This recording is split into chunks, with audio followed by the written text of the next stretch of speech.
and raised in Jamaica, West Indies. And I was born to a humble family, James Clark and Leonora Scarlett Clark.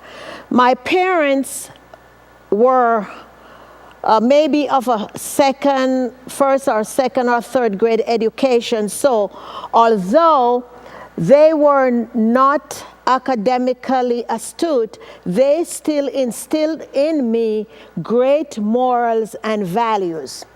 As a matter of fact, I had no understanding that I was poor until I came here to the United States of America. And I wanted to take this opportunity to share with you my story because I know that each and every one of us has the ability to honor our true calling that God has brought us in this world for.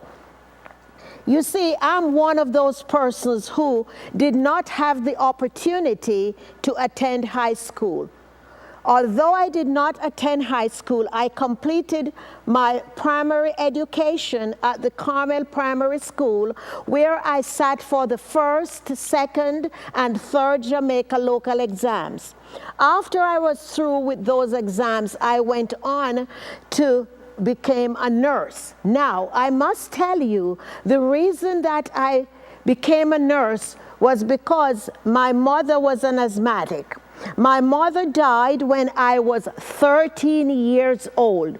So you can say I was just a girl entering puberty. So to lose her mother, you can imagine how devastating that was for me. Although my mother died when I was 13, you may say she programmed me to become a nurse, because when she would have her asthmatic attacks, she had me stay home from school so I would be the one attending to her, because my father usually went to the fields, to till the fields, to do his farming and everything like that. And I can remember my mother clearly saying to me, she called me sweetie. She said to me, sweetie, you are going to become a nurse, a real nurse, she would say. And she said the difference with when you become a nurse and now is that you will be wearing a uniform and you will be working with lots and lots of people in the hospital. So with that in my mind, although my mother died when I was 13, I could clearly hear in the back of my mind each day my mother telling me, you will become a nurse, you will become a nurse, you will become a nurse. So as I remembered those things, I was compelled to honor that path that my mom began to direct me on. As a girl without a mother, you understand how devastating it was. My father tried his very best, and he did all he could, as any good father would. He sent me to live with my aunt, and that were not the best of times, but however, I am here now to tell you my reason for triumphing. Although those times at my aunt were not the best of times, I knew that there was something greater that awaited me, because my mother told me that I would become a nurse. So I went on to nursing school, worked in a few hospitals on the island of Jamaica. However, while I practiced as a nurse, whether I was on the medical ward or surgical ward, pediatric maternity, wherever I was, there was a void inside of me. At that time, I had no understanding what that meant. The one thing I clearly remember today as I speak to you is that I knew something was missing. And it was not until I went out to work in the public health sector, I found out that each day as I work with different people, I would go into their homes, I would visit with them, I felt much more satisfied.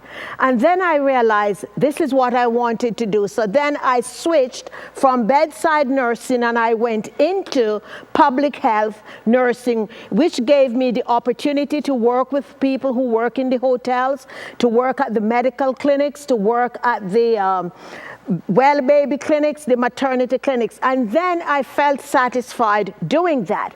But as I progressed in that sector, I still found out that something was missing. So then I switched and I went to the Cultural Development Commission on the island of Jamaica.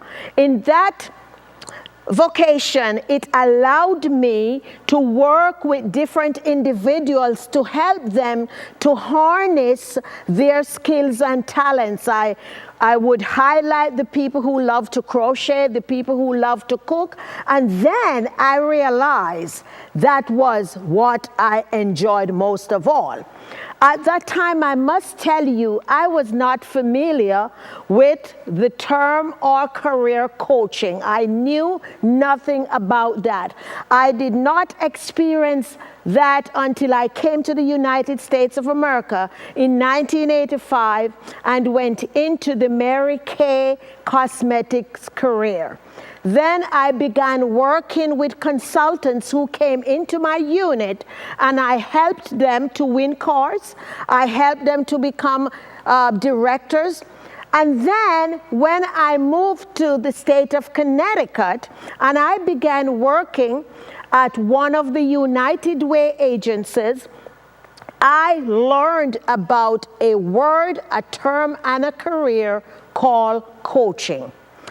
And I was speaking one day with one of the parents who volunteered for me, and he mentioned to me that I ought to become a motivational speaker. And I jokingly said to him, "You got to be crazy. There's nobody paying money to do that thing." And then he began to name quite a few of the prominent speakers that the world has known. And at the time, I was not looking at them as motivational speaker, but when he said that to me, I went to a training, it was a weekend training, a training that allows you to do the DISC profile. I know there are lots of you out there who maybe have used the DISC, or you're maybe consultants who use the DISC with your clients. So I went and I took the DISC. It was a Friday and a Saturday training, and I took the DISC. And the DISC, when it was summarized, said I was a motivator. So I said, oh my heavens, I thought I was biased in answering this question. So I asked the lady who was conducting the workshop, I said to her, "Iris, how much does the summary from the computer cost?" And she says to me, "It's an extra $199. So I told her, I need to order that one because I think I was biased in filling out this form. So she took the money, complete the form, and what you know, got my nice little folder back with the transparent cover and the blue background, and immediately I got it, I flipped through to the summary page because I wanted to see what the summary from the computer said about me. But as you all know out there, we cannot run from who we are because God creates us for a specific reason, and it doesn't matter how long we run from that calling, we eventually comes back to it. So as I flipped to the summary page and I look at the bottom, I saw that I was born to be a motivator. Still doubtful, Thomas? I did not believe that. So what I did, I myself hired a coach, and I went to the gentleman. I remember our first intake session. 15 minutes through the session, he folded his arms, he pushed his chair back, and he looked me directly in the eyes, and he said to me, "Daphne, why aren't you doing what I do?" And I looked at him and I said, "What do you mean?" He says to me, you are much better than I am now. And he said to me, I'm not going to give you your check back because you already paid me, but I'm telling you, I'm learning much more from you than I can ever help you. So with that being said, I stepped out in faith and I began honoring the call that God had brought me here for. I'm excited to say that it doesn't matter what time of the night you wake me up. It really doesn't matter the height of the snow, because I know that God has created me to work with other individuals, to help them to understand what it is all about, living an authentic, purposeful, and passionate life. That's what I enjoy doing. I am here in this world to serve and add value to each and every person who comes into my life. I am on a mission to change our world by transforming one life at a time.